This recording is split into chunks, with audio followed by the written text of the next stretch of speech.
Somos Horizontes, tu voz, tu espacio. Y 9 años promoviendo cultura ciudadana con pasión. Aquí no te decimos cómo pensar ni cómo opinar.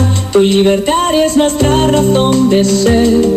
En Horizontes tú eres el protagonista. Fortalecemos la democracia, fomentamos la participación. Porque Costa Rica es de todos y juntos hacemos la diferencia. Somos Horizontes, tu voz, tu espacio. Horizontes.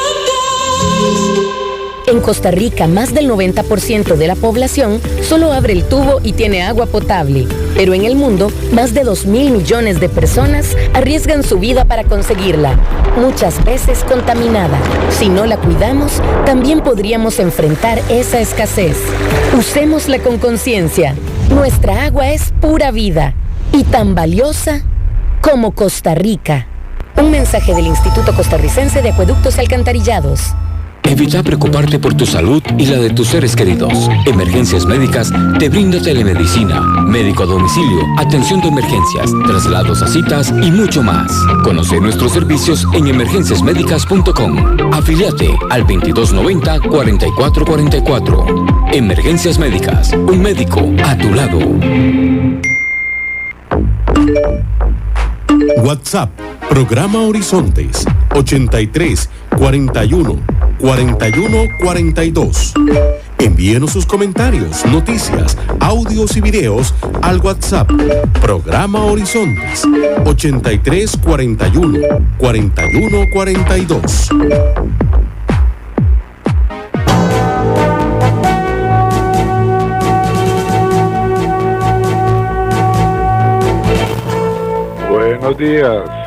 Buenos días a nuestro compañero J.R. Tijerino en los controles principales. Muy buenos días a Marconi Sánchez en el estudio de grabación. Igualmente le damos los buenos días a nuestro compañero Luisito, encargado de redes sociales, y a ustedes, amigos y amigas. Este servidor Edgar Obed, en nombre de todo el equipo, les dice gracias, muchísimas gracias por acompañarnos una vez más aquí en su programa de Cultura Ciudadana Horizontes, que inicia ya. A continuación, Costa Rica Hoy.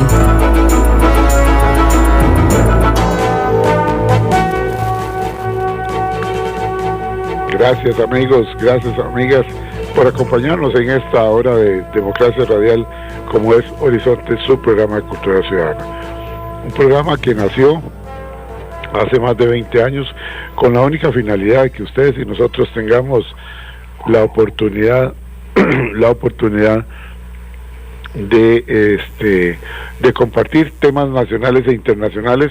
El tema de hoy es un tema muy interesante, se refiere a las últimas declaraciones que presentara la señora Presidenta de la República, doña Laura Fernández, en la conferencia de prensa, donde nos anunció 6 puntos para mejorar la seguridad, 6 puntos que han llamado la atención de muchos abogados, y el caso de hoy, nosotros tenemos aquí a un máster en leyes como es el máster Juan José Acuña Leandro, experto en Derecho Penal, Seguridad y Crimen Organizado. Punto por punto, las implicaciones legales de las 6 propuestas de mano dura de Laura Fernández. Eso es lo que vamos a ver hoy acá en Horizontes. Pero antes les recuerdo que usted nos escucha por 96.3 FM, también tiene la oportunidad de escucharnos, ahí está la señal en vivo en este momento. Si tiene que apartarse de su aparato de radio, visite nuestra página en Facebook, la dirección es muy sencilla, ahí está el sonido en este momento, facebook.com/inclinada programa radial Horizontes, repito, facebook.com/inclinada programa radial Horizontes, ingrese ahí, y luego solamente tienen que darle clic a la letrita azul al lado de la fotografía de nuestro invitado, que ya está con nosotros, para que nos escuche de inmediato en su tablet, en su computadora o desde su teléfono celular. Les reitero también la invitación para que durante el programa ustedes se hagan sentir y que los podamos entender y comprender con sus puntos de vista. Envíe sus comentarios al WhatsApp 83414142. Conforme avance el tema, reitero, 83414142. 4142. Ese es el número para que usted pueda ir enviando sus mensajes y nosotros con gusto lo haremos a conocer. La seguridad ciudadana continúa siendo una de las principales preocupaciones de los costarricenses. Frente al crecimiento organizado, los homicidios, el narcotráfico y nuevas formas de delincuencia, diferentes sectores políticos han planteado reformas conocidas popularmente como propuestas de mano dura. La presidenta Laura Fernández ha presentado una serie de planteamientos orientados a fortalecer la respuesta del Estado frente a la criminalidad, generando un amplio debate nacional. ¿Son suficientes estas medidas? ¿Qué tan viables son jurídicamente? ¿Cómo se equilibran la seguridad y los derechos fundamentales? Hoy analizaremos punto por punto las implicaciones legales de estas 6 propuestas desde una visión técnica y no emocional, junto al máster en leyes Juan José Acuña Leandro, abogado especialista en Derecho Penal y Seguridad y Crimen Organizado. Bienvenido, Juan José Acuña Leandro, gracias por estar con nosotros. Un gusto tenerte por acá. Gracias, Dieter, y queridos oyentes, el gusto es mío y nuevamente un placer estar en este programa tan reconocido, y yo sé que nos escuchan muchos actores políticos, diputados, personas pues influyentes a nivel nacional en estos temas de seguridad, así que creo que va a ser muy provechoso para que por lo menos dialoguemos un poquito sobre estas propuestas. Estoy seguro que así será. Juan José, para entrar en materia, te pregunto, ¿cómo analiza Juan José Acuña Leandro, como abogado especialista en Derecho Penal, Seguridad y Crimen Organizado, el momento actual que vive Costa Rica en materia de seguridad? Bueno, yo desde hace tiempo vengo diciendo que lastimosamente en Costa Rica está pasando algo que ya en muchos otros países se había dado en los años 70, 80, 90, que algunos lo lograron mejorar en mucho. Decir que se puede totalmente erradicar el crimen organizado sería iluso, pero se puede paliar bastante. Pero en Costa Rica pasamos al contrario, más bien de ser una patria pacífica a convertirnos en un estado pues que realmente está siendo afectado por grupos de criminalidad organizada. Y entonces aquí es donde entramos en estos conceptos que hay quienes le tienen muchos nombres, ¿no? A mí me gusta más un nombre que se llama en la doctrina Derecho Penal de Emergencia, y básicamente lo que busca son propuestas legislativas que de alguna manera busquen esa respuesta inmediata a la situación crítica que está viviendo el país de emergencia. Yo quiero aclarar que siempre, yo creo que no existe desacuerdo en esto que voy a decir, porque sí existirá desacuerdo en muchas otras cosas, pero yo creo que todos coincidimos en que para la prevención del delito, y que para efectos de que a largo tiempo algo funcione sostenidamente en términos criminales, se requieren temas como educación, como reinserción social, por ejemplo, temas como cultura, trabajo, educación, oportunidades, que debería darlas, digamos, el Estado como tal. Pero eso son medidas que se ha demostrado que empiezan a funcionar o a surtir efecto después de varias décadas. En otros países ha sido así. Entonces, estas políticas lo que buscan es una emergencia, lo que buscan es en este momento frenar una situación que se está saliendo de las manos. Entonces, yo creo que todos estamos de acuerdo en que hay que prevenir el delito desde las otras formas, pero eso nos va a llevar mucho tiempo. Entonces hay que analizar si estas propuestas realmente nos van a servir para la emergencia o no nos van a servir. Sí, efectivamente, hay que analizarlo mucho. Cuando se habla de políticas de mano dura, ¿qué significa realmente desde el punto de vista jurídico? Bueno, son políticas que también vienen asociadas con un término que se llama cero tolerancia. Se empezó a utilizar allá en Nueva York con una oleada, una escalada de violencia que había en el Bronx, en Nueva York, con aquel famoso alcalde Giuliani. Y básicamente lo que se decía era: nosotros vamos a tener cero tolerancia con respecto a esta oleada o esta escalada de violencia que estamos viendo en las calles. Entonces lo que se busca es de alguna u otra manera buscar eso, cero impunidad, o sea, no lo que se ha visto en Costa Rica por mucho tiempo, que por una u otra razón o por leyes laxas o por la razón que sea, pues tenemos puertas giratorias en los tribunales, y entonces los criminales lo que hacen es que se basan de eso y dicen, mira, esto me encanta, esto está perfecto para venirse a vivir a Costa Rica, y eso es lo que ha pasado. Por eso es que estamos como estamos, porque al final de cuentas, todos las estructuras de pandilleros, de crimen organizado en general, de otras partes de la región, de Latinoamérica, de alguna u otra forma han encontrado en Costa Rica de una zona pacífica, que no tiene ejército, que es digamos que es ultra garantista, con lo cual estoy de acuerdo, pero que sea como sea también le funciona al crimen organizado, y entonces lo que buscan es de alguna manera revertir todo esto que estoy diciendo para efectos de que haya cero tolerancia, cero impunidad. Podemos ir punto por punto en estas propuestas de mano dura que hace la presidenta Laura Fernández. La primera es la ley Gerson Rosales, bautizado en honor al policía asesinado en su labor. Lo presentó como una reforma para que la respuesta armada de los funcionarios policiales debe de considerarse como legítima defensa, aumenta penas por resistencia a la autoridad y pide negar libertad condicional en estos casos. Un comentario al respecto, por favor, de la ley Gerson Rosales.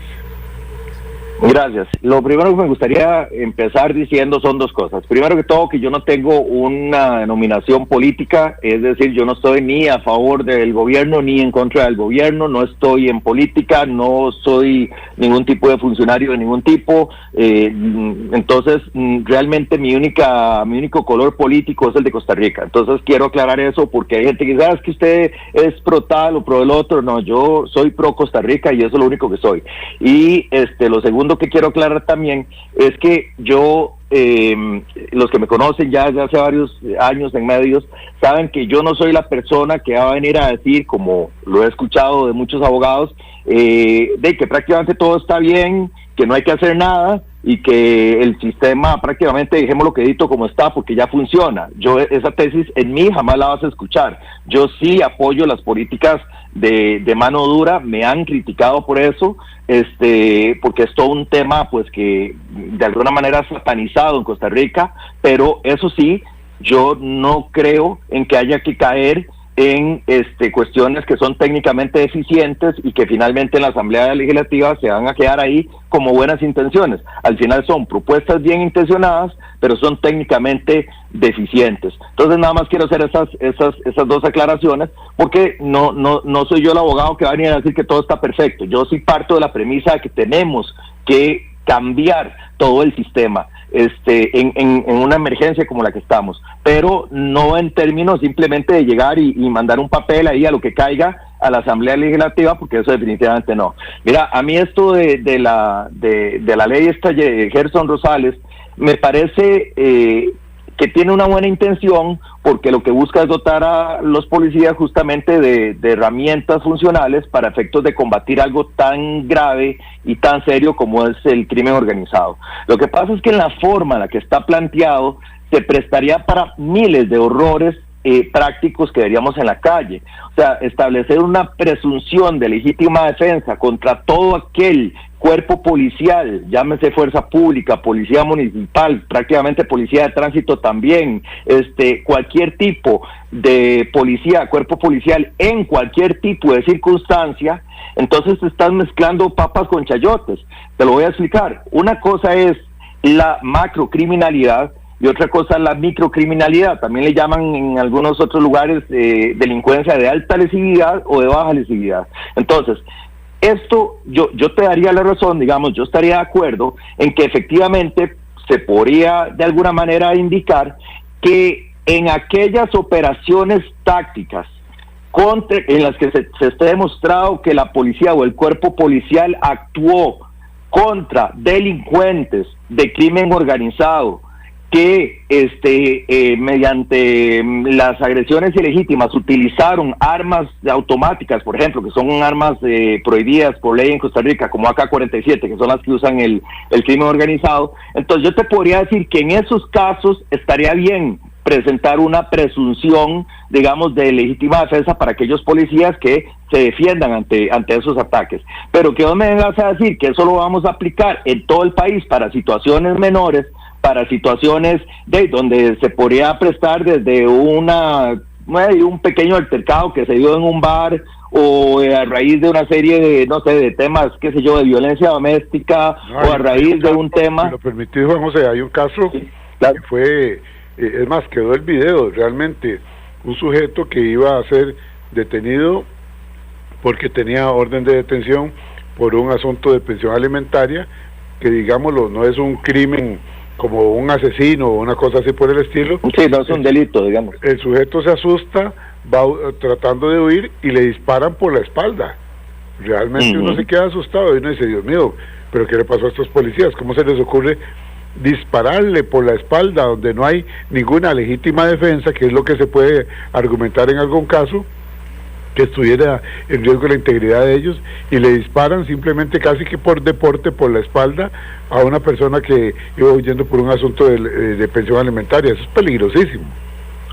Es peligrosísimo porque lo estás aplicando a todos los contextos donde no se está requiriendo. O sea, ¿dónde es que se está requiriendo y dónde es que tenemos que hacer la operación, la incisión quirúrgica? En el crimen organizado. Entonces ahí tendríamos que hablar de aquellos oficiales valientes, por ejemplo, que sí, en defensa propia, tienen que enfrentarse, por ejemplo, a bandas criminales. Yo no sé cómo hacen ellos, pero son muy valientes. Tienen que enfrentarse, por ejemplo, con sus armas, diría que humildes, porque en Costa Rica, pues obviamente los cuerpos tácticos tienen armas de grueso calibre, pero no se comparan a las que tiene el crimen organizado, que son inclusive hasta granadas, son máquinas de guerra. Entonces, yo te puedo decir que en temas de crimen organizado, esa presunción estaría bien en situaciones concretas que la ley indique, pero no como me lo vas a poner en todo el país y en todos los contextos y con todas las policías. O sea, eso es totalmente al revés. Eso lo que va a pasar es que entonces todo, a ver, no, yo no digo que todos los oficiales abusan de su poder, pero cuántos casos no vemos todos los días de abuso de autoridad, etcétera, que esto y el otro, y ahora imagínate con un poder irrestricto absoluto, con una presunción legal que prácticamente diría que cualquier agresión que ejerzan en mi contra, yo tengo que dejarme, porque si me trato de defender o lo que sea, me matan, y ahí legalmente van a estar bien presumidos por ley. Entonces eso definitivamente me parece que tiene una buena intención, como dije, pero en los términos que está planteado sería totalmente inapropiado. Pide negar la libertad condicional en estos casos. Estaríamos saturando las cárceles por una presunción de resistencia a la autoridad. Se pide negar la libertad condicional en estos casos, que es algo también muy serio. Que es seriosísimo, porque efectivamente esa es una de las medidas cautelares más gravosas, como lo es la prisión preventiva, que obviamente sabemos que es de tipo excepcionalísima, ¿cómo vas a decir que entonces que vas a mandar a la cárcel, a la prisión preventiva, a todo el mundo por una presunción, o sea, no por una... O sea, prácticamente entonces es una pena anticipada, y eso evidentemente tampoco se puede. Es que por eso yo te digo que yo defiendo esas políticas de mano dura, pero si se hicieran bien hechas, correctamente analizadas y bien formuladas. Nosotros siempre en derecho penal pues tenemos que hablar de los elementos descriptivos, de los elementos normativos, del tipo, de los verbos rectores. Entonces aquí el problema es que no solo afecta, digamos, esta mala reacción y este tipo de presunciones erradas, no solo hace que, digamos, que no lleguen ni siquiera a pasar como ley, pero es que si pasaran va a ser un caos absoluto, luego interpretando cómo son esas presunciones en esos casos que ni siquiera lo ameritan. Entonces yo creo que a la hora de legislar si hay, o de proponer esas ofertas legislativas, hay que hacerlo. Está bien, lo rescato, porque insisto, yo a los que critico duramente son los que creen que el sistema está perfecto, que los hay y los hay muchos. Yo los critico duramente, pero no, así no se vale, de esta forma no se vale. Me parece a mí que es un tema como de mal asesoramiento, sobre todo a nivel técnico. Algunos dicen que no es mal asesoramiento, sino que más bien es una estrategia para lanzar casi que en una servilleta algunas propuestas de seguridad hechas así a la carrera, que no están hechas tan a la carrera, sino que más bien lo que va a provocar, que ya ellos lo saben desde el arranque, es el rechazo en la Asamblea Legislativa, y si es que lograra pasar en la Asamblea Legislativa, también cualquiera cuando hagan la consulta constitucional se va a venir al suelo, y entonces terminará siempre el villano de la película siendo el Poder Judicial.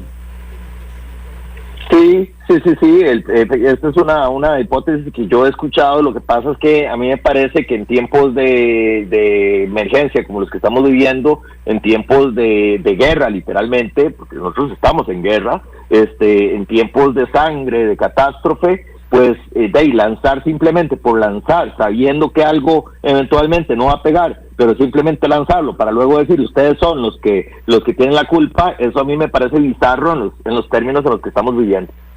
Ok, muy bien. Vamos a la propuesta de ley número 2, ley de sanción a la pertenencia a organizaciones criminales.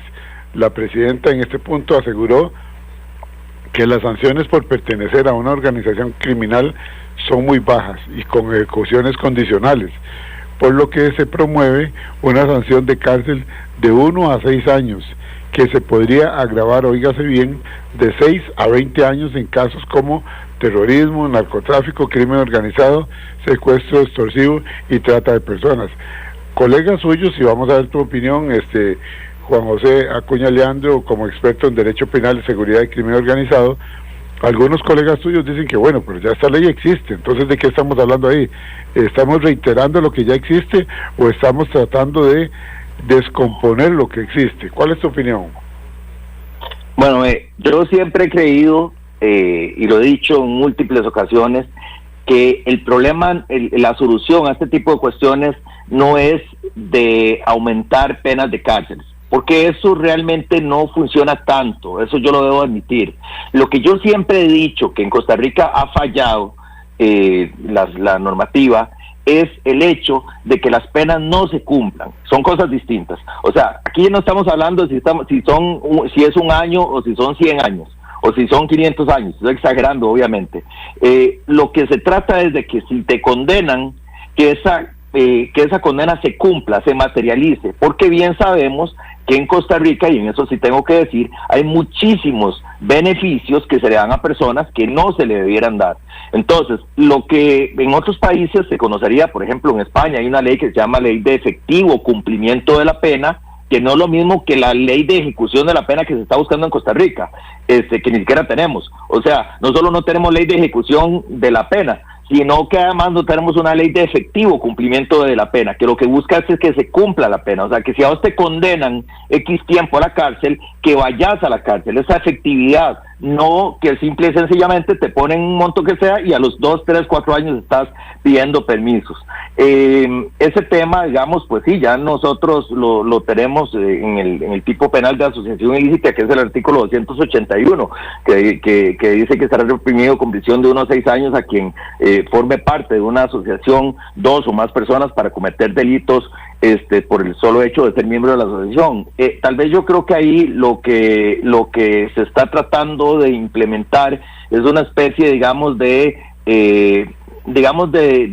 tipo penal agravado, que ya en Italia, por ejemplo, lo intentaron, y que inclusive pues hubo una reforma al artículo 416 bis del Código Penal italiano, una ley que se llamaba ley Rognoni, y que básicamente denomina un delito como el delito de asociación mafiosa, es un delito agravado. Yo creo que eso es lo que básicamente se está intentando. Yo sí creo que en Costa Rica hay figuras que hay que implementar que no se conocen, por ejemplo, el tema del testaferrato o el prestanombres, como se le conoce en otros países. Eso en Costa Rica no está bien tutelado.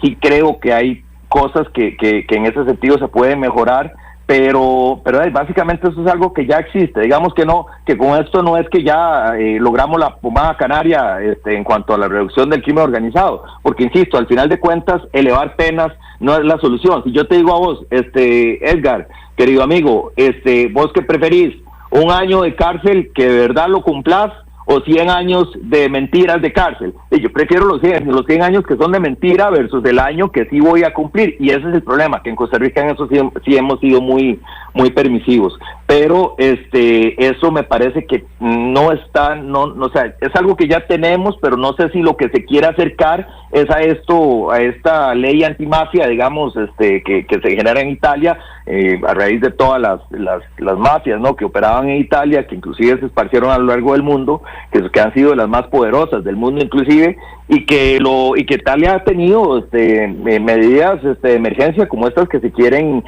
aprobar. La vez pasada en este mismo programa hablábamos, por ejemplo, del artículo 41 bis del Código Penitenciario italiano, que lo que hizo fue reforzar el tema carcelario cuando se dieron cuenta de que desde las cárceles se estaban ordenando sicariatos y que se estaban ordenando cosas a partir de los líderes que estaban en las cárceles, y entonces se dieron cuenta de que decían, bueno, pero ¿cómo es posible que estando en las cárceles y sigan operando? Bueno, entonces yo creo que básicamente lo que se quiere, pero eso ya es una presunción mía, no sé si así es como lo tienen planeado, pero creo que lo que se quieren es acercar a un modelo, digamos, antimafia como el que estoy mencionando, que tiene origen en Italia, que se ha copiado en otros países. Pero me parece que la técnica de reacción, la técnica de propuesta no es la más feliz para un tema como este, que ya por sí existe una norma.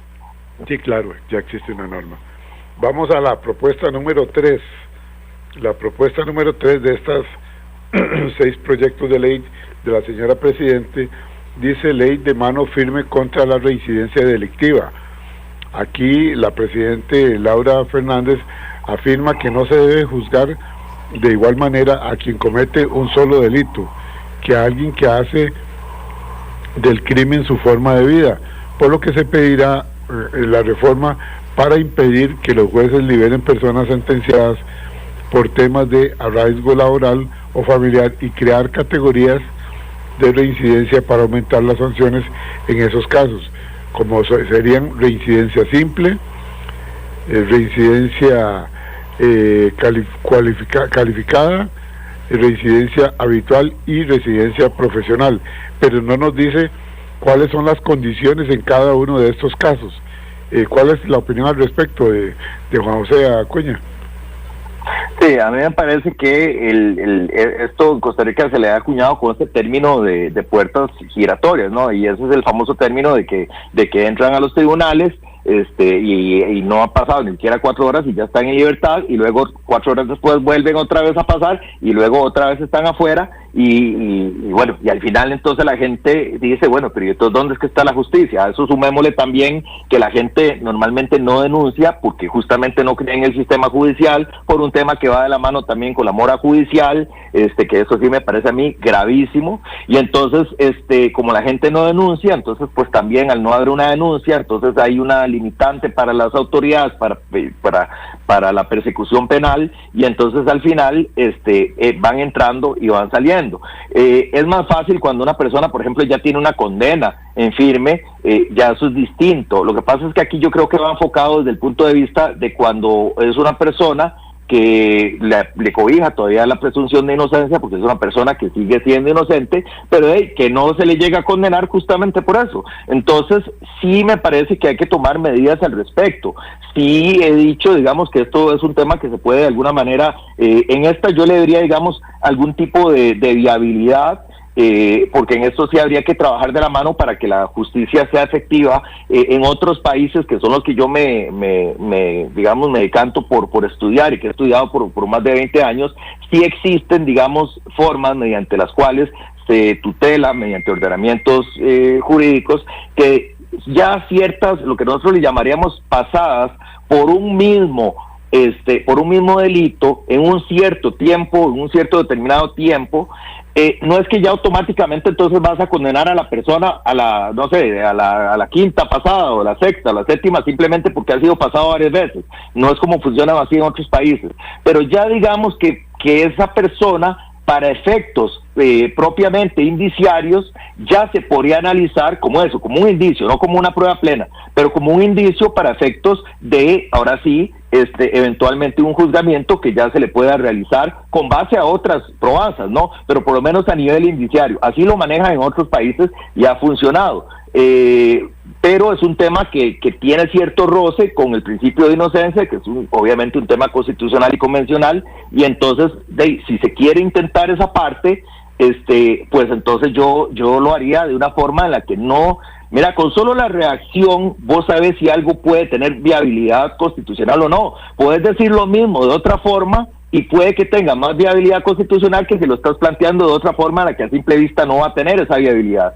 Entonces, yo creo que eso tiene problemas técnicos en cuanto al concepto, y yo te puedo decir muchas, si querés al final del programa te puedo dar algunas recomendaciones que yo desde mi experiencia he logrado adquirir y que sé que pueden funcionar en términos como estos, y que ni siquiera tienen roce constitucional y que pueden ayudar más que cosas como estas, pues que al final, como te digo, son buenas intenciones, pero están técnicamente mal expuestas.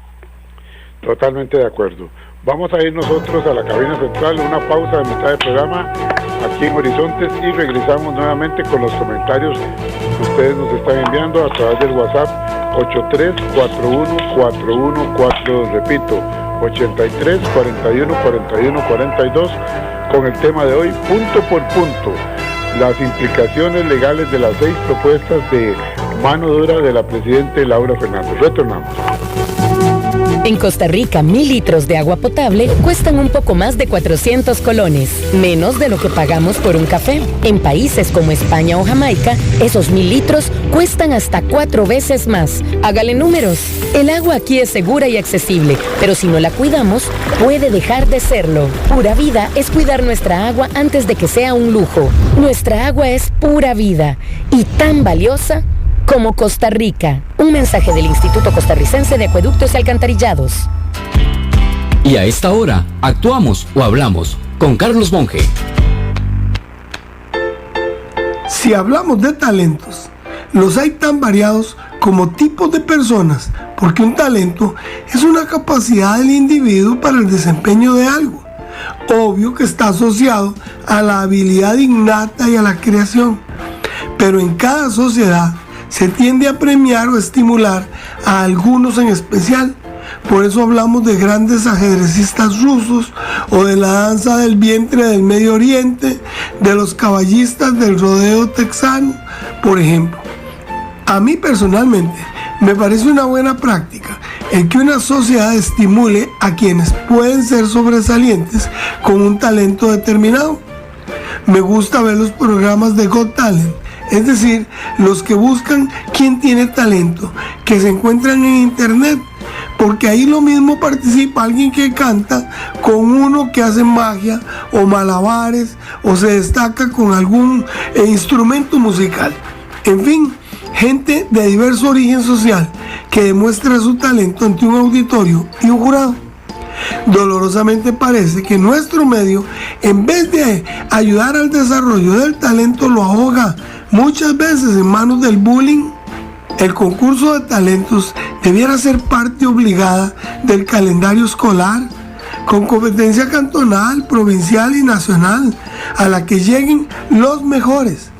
Los concursos de oratoria, las olimpiadas de matemáticas, de historia, redacción, de origen público o privado, motivan a los muchachos en formación, así como a gente hoy en la sombra del anonimato. Si dejamos a nuestros ciudadanos como anónimos, así será nuestra sociedad. Si estimulamos sus talentos, seremos un país talentoso. Pero eso no se hace solo, es de actuar o de hablar. Si desea volver a escuchar este mensaje o compartirlo, encuéntrelo como Carlos Monge Consultoría en Spotify y Facebook. Carlos Monge te presentó Actuamos o Hablamos. WhatsApp, programa Horizontes, 83 41 41 42. Envíenos sus comentarios, noticias, audios y videos al WhatsApp, programa Horizontes, 83 41 41 42. De los mismos.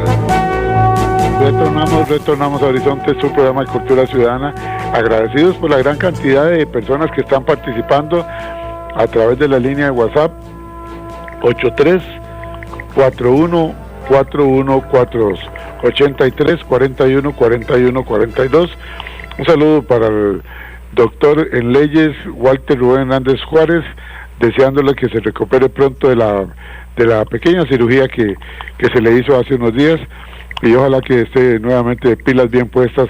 Walter, se te quiere, se te respete, le pedimos a Dios y a la Virgen por una pronta recuperación.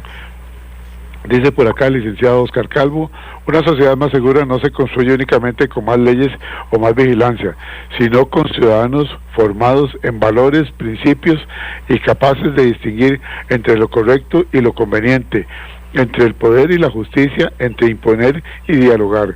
No podemos hablar de verdadero progreso social si solo acumulamos riqueza técnica y científica, pero vamos a ver, vaciamos la mente de ética. Los valores no acompañan al desarrollo, lo dirigen, lo humanizan y garantizan que ese avance sirva a las personas y sobreviva a las crisis. Aprender datos y habilidades sin cultivar valores es como construir un edificio inteligente sobre arena. El conocimiento nos da las herramientas, pero los valores nos dan el norte. No son el tejado de la educación, son sus cimientos. Gracias al abogado también, licenciado Oscar Calvo, que trabaja en la Academia Nacional de Policía, por enviarnos este comentario que realmente nos parece pertinente. Igualmente quiero enviar un saludo al licenciado Boris Molina, que está en sintonía. Boris Molina es un abogado muy destacado a nivel nacional, que ustedes lo han escuchado en diferentes medios de comunicación. Un saludo para él y gracias por estar en sintonía. Viene por acá, vamos a ver. Si una persona, dice por acá, sale de la cárcel, cumplió su condena, su hoja de delincuencia manchada, con su hoja de delincuencia manchada, no consigue trabajo, por eso se limpia la hoja de delincuencia con el cumplimiento de la condena. Bueno, no, hay cierta cantidad de años, ahora nos va a decir don Juan José, que permanece siempre en la hoja de delincuencia durante un tiempo, se mantiene el delito que haya cometido, aunque ya se lo haya pagado la sociedad. Don Jorge Ramírez dice: buenos días, en sintonía del programa, gracias. Igualmente María R. Dice por acá, vamos a ver: buenos días, señores, me encanta su programa. Los mismos que desmantelaron Vigilancia Vital para combatir al narcotráfico, soltaron prisioneros sin dar explicaciones de nada y han quitado millonarios presupuestos a nuestras autoridades, ahora vienen con medidas represivas que quizás van a aplicar contra la oposición, porque vinieron por poder absoluto. Muchas gracias, atentamente María R. Gracias a María R. Dice por acá, bueno, vamos a leer el comentario del licenciado Boris Molina. Dice: ninguna política de seguridad será legítima si para combatir la delincuencia termina debilitando los derechos fundamentales que la Constitución y los derechos humanos reconocen a todas las personas. Fuerte abrazo, atentamente el licenciado Boris Molina. Gracias, licenciado Boris Molina, por compartir sus amplios conocimientos con los oyentes de Horizontes. Edgar el Tocayo desde Pérez Celedón, una vez más, don Edgar, aquí aprendiendo de esta cátedra de leyes que nos ofrece el programa de Cultura Ciudadana Horizontes, cada vez que se presenta el máster Juan José Acuña. Démele las gracias, por favor, porque aquí estoy con mi madrecita aprendiendo y con mis colaboradores. Nosotros nos dedicamos, como ya usted lo sabe, a la cría de ganado de engorde y ganado de leche en la zona de Pérez Celedón. Además tenemos una veterinaria y nosotros estamos aquí pilas bien puestas. Bueno, muchísimas gracias. Igualmente quiero enviarle un saludo al licenciado Olman Briceño Fallas, allá en la zona de Ciudad Quesada, licenciado Oscar Calvo, de la Cámara Nacional de Agricultura Orgánica. Enviamos un mensaje también, hasta un saludo a un costarricense que radica allá en Pensilvania, Hakuna Matata, así se hace llamar él en las redes sociales, que está allá en Pensilvania. Él es oriundo de la zona de El Huarco de Cartago, vive allá junto con su familia, trabajando en una empresa multinacional, quitándose el frío allá con café de Costa Rica. Licenciado Mario Arias, allá también experto en temas de seguridad, nos escucha desde Nueva York a través de nuestra página. Ahí está también tomando café de Costa Rica. Viene otra por acá, doña Ligia Garro dice: buenos días, en sintonía, aquí escuchando el programa. Gracias por ese reporte. Igualmente vamos a ver por acá. Vamos a ver, Marlen Villalobos dice que nos escucha en Escazú. Interesantísimo el programa. Este cuento yo no se lo creo. Esto es el movimiento chavista. El movimiento chavista presenta cualquier mamarracho de propuestas de ley, como lo hizo Chávez también. ¿Para qué? Para que se las rechacen, y entonces los culpables o son los diputados o es el Poder Judicial. Ellos todo lo hacen bien, digo, bien mal, pero con malas intenciones. Bueno, ese es otro de los comentarios que hay por acá. Desde Nicoya, Ricardo, dice Nicoya desde Ricardo, los felicito por el programa, muy bien. Uno no entiende, definitivamente, yo le doy el beneficio de la duda, no creo que lo hagan mal adrede. Lo que pasa es que tienen un montón de tinterillos ahí asesorando a la Asamblea Legislativa, los nombran nada más porque eran lo que se llamaba antes pegabanderas, o la avalaba, ya saben qué. Sin embargo, evidentemente desconocen la ley. Hasta yo, que soy simplemente un farmacéutico, sé más de leyes que ellos. Bueno, está bueno el comentario. Otro por acá, Jaime Murillo dice que nos escucha en Heredia. Jaime Murillo dice, buenos días, los felicito, muy bueno el programa. ¿Cómo se aprende con este espacio? Gracias por darnos este programa. Un saludo para el comisario Mario Calderón, que está en sintonía, para los amigos del bufete Rodríguez Rojas, igualmente al licenciado Eduardo Flores, que está en sintonía, y joder, son una gran cantidad. Miriam Acosta, dice Miriam Acosta, que nos escucha en San Francisco de los Ríos, los felicito. Estos 6 puntos de la ley de doña Laura son simplemente una mampara. Ellos no quieren resolver nada, ellos quieren perpetuarse en el poder buscando culpables. Y se me olvidaba, como ahora no pueden decir que fue el gobierno anterior que les dejó la cancha embarrialada, tienen que hacer propuestas cero viables para echarle la culpa a los otros poderes, porque ya no pueden decir que el culpable es el gobierno anterior, porque ese era el de Chávez. Y hablando de culpables, otro por acá, Henry Mendieta dice, buenos días, los felicito. Vamos a ver, allá. La presidente Laura Fernández va a decir que no le aprueban estas leyes porque es culpa de Braulio Carrillo, de Chico Orlich, de Ricardo Jiménez, de Juan Santamaría, etcétera, etcétera, etcétera. Todos son culpables menos ellos. Bueno, vamos a llegar hasta ahí con los mensajes que son el tiempo apremia. Vamos con la cuarta propuesta de ley de cero ocio en las cárceles. Fernández se quejó de que cada privado de libertad cuesta $1,000 al sistema penitenciario, por lo que propone una reforma para que todas las personas detenidas deban pagar su manutención. Según la propuesta, la actividad productiva de los privados de libertad se distribuiría así: 35% irá al sistema penitenciario para pagar su manutención, el otro 35% a las familias de las víctimas, un 20% de apoyo a familiares de los detenidos y un 10% a un fondo de ahorro para que cuando cumplan la condena estas personas tengan recursos para tomar vida. Aquí en este caso, la ley de serio ocio, ya recibimos, se me olvidó mencionarlo, por aquí se nos fue para abajo entre los mensajes que con la aplicación de WhatsApp se van para abajo. Una persona decía que la ley de serio ocio la distribuyen en porcentajes. Sin embargo, si no le pagan a la Caja Costarricense de Seguro Social, solo usted sabe, don Edgar, ya lo encontré aquí, solo usted sabe, don Edgar, cajita blanca, de que le van a pagar al Ministerio de Justicia el porcentaje de la ley de cero ocio, que lo van a distribuir, que se lo van a depositar, como dicen ellos, a las familias del preso, a las familias de la víctima, etcétera, etcétera. Si no le pagan a la caja, menos espere usted que le vayan a pagar con esto. Esto es sencillamente una mampara para mandar a las personas que deberían de devolverle algo a la sociedad a trabajar, pero que no es viable, porque si no le pagan a la caja, no le van a dar el dinero al Ministerio de Justicia. Vamos a ver, son muchos los mensajes. Te cedo la palabra para que hagas una especie de resumen y después vengo aquí con algunas preguntas puntuales.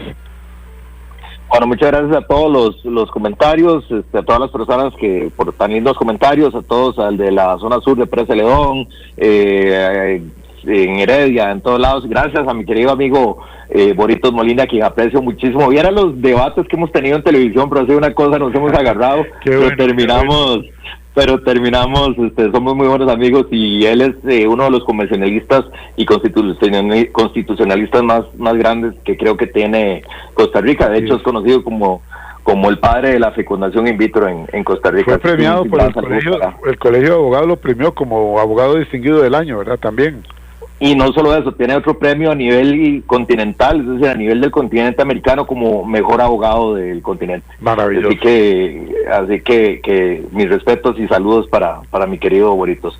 Mira, yo escuchaba a un buen laboralista, merece mucho respeto de mi parte, que es el señor Eric Briones, lo escuchaba en otra entrevista, y él decía algo interesante, y es que y yo también, si bien el área laboral no es un fuerte mío, pero sí averigüé, y es que la OIT excluye como trabajo forzoso justamente ese trabajo que sea, digamos, un servicio exigido a una persona como consecuencia de una condena pronunciada por una sentencia judicial.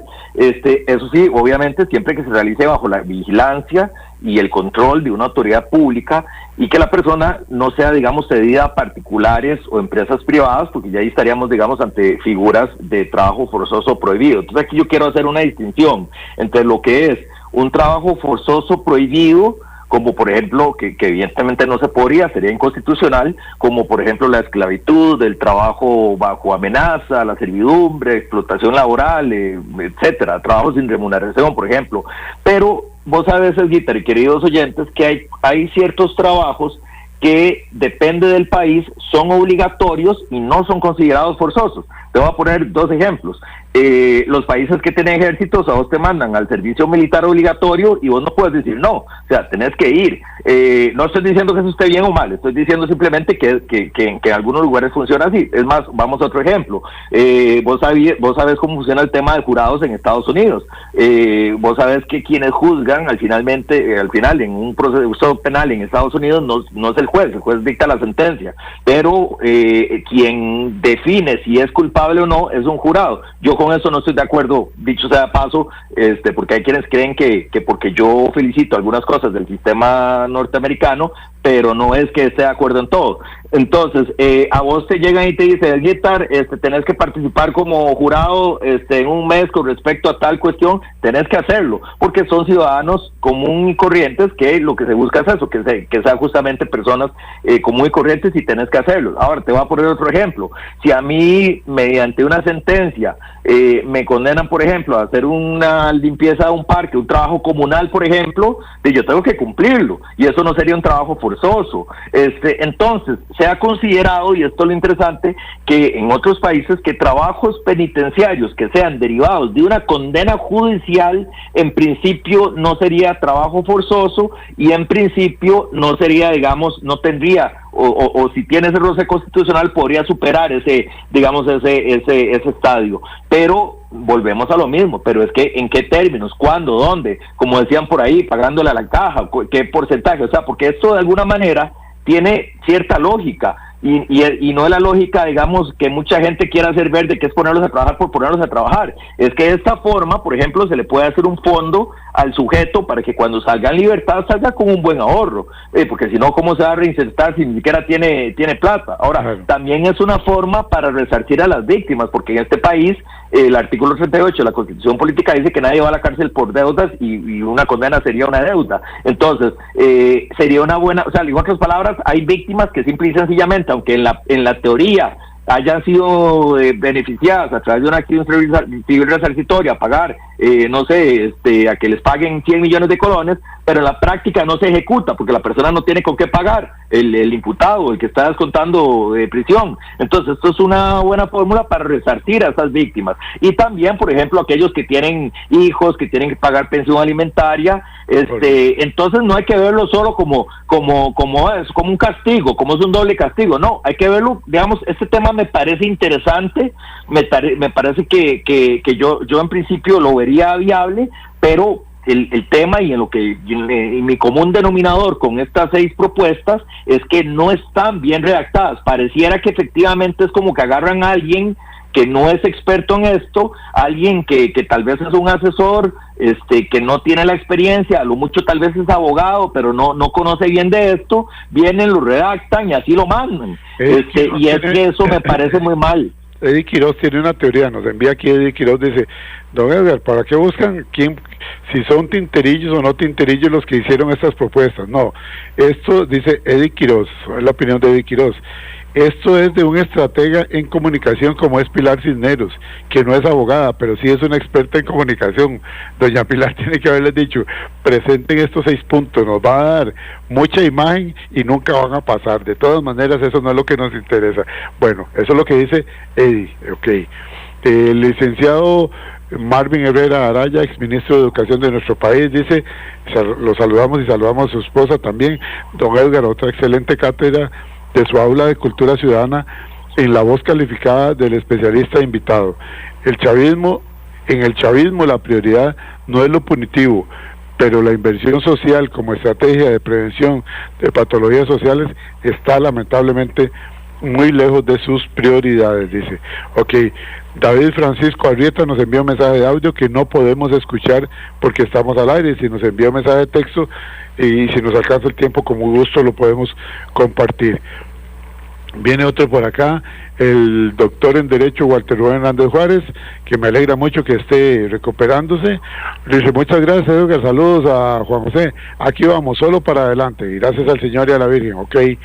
Algunas de las propuestas del gobierno están diseñadas, dice el doctor Walter Rubén Hernández Juárez, diseñadas no para pasar el tamiz legislativo y el control de la constitucionalidad, sino como parte de una estrategia de comunicación. Bueno, va más o menos por lo que decía el amigo oyente de nombre Eddie, que dice que esto fue diseñado no por un abogado, sino por Pilar Cisneros, que la idea es que no pase, pero ganar puntos.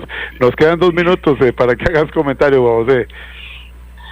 No, mira, yo creo que sí se requieren muchas reformas. Yo sí critico muy duramente al Poder Judicial, te lo voy a decir. El tema de la mora judicial es una omisión flagrante a la Constitución Política, el artículo 41, párrafo 2 de la justicia pronta y cumplida. No es de recibo que hayan procesos que en su mayoría Boritos, por ejemplo, era uno que me decía que no todos los procesos civiles o penales o de cualquier materia duren tantísimo. Bueno, yo discutía que sí, que prácticamente son todos, que más bien la excepción son los que duran poco, que sí los hay, no sé, pensiones alimentarias o algunos otros, pero que en su gran mayoría son procesos que duran 10, 15, 20 años. Eso está calando profundamente en lo que hoy tenemos, en la sociedad que hoy tenemos, porque cuando un país no siente que tiene un sistema judicial eficiente, lo que hace es tomar la justicia por sus propias manos, o sea, la justicia la van a buscar a como de lugar, y entonces ahí es donde vemos la escalada de violencia, la gente en las calles que no le pueden tocar el pito porque mata al otro, ese tipo de cuestiones yo sí creo que hay que mejorarlas, y yo por lo menos tengo, eso nos daría para otro programa, yo tengo propuestas para eventualmente ayudar al Poder Judicial a salir de esa crisis en la que está, obviamente de la mano de ellos mismos, ¿verdad? Porque ahí no se trata de que yo soy superior en cuanto a poder y entonces voy a venir a limpiar al otro, como se ha dicho, o sea, pero sí en salir. En 30 segundos, porque ya el tiempo se nos fue, nos dice el compañero de cabina, la ley para eliminar el olvido.